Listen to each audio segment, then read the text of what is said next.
ভারত বাংলাদেশের রাজনীতির পাশাপাশি ক্রিকেটের খেলা শুরু হয়েছে উত্তেজনা। ইতিমধ্যে বাংলাদেশ দল ভারতে পৌঁছেছে, আর বাংলাদেশ দলকে হালকাভাবে নিচ্ছে না ভারত। যে কোনো সময় হিতে বিপরীত হতে পারে।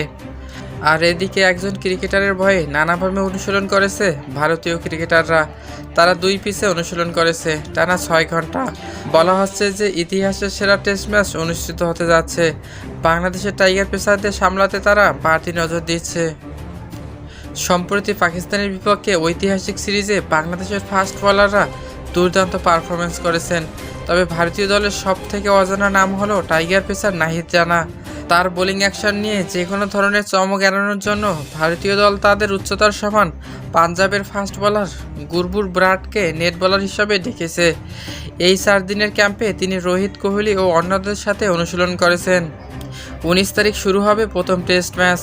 আর ভারতের এক সংবাদ মাধ্যমে বলা হয়েছে, একজন ক্রিকেটারের ভয়ে ঘুম হারাম হয়ে গেছে ভারতের নতুন কোচ গৌতম গম্ভীরের।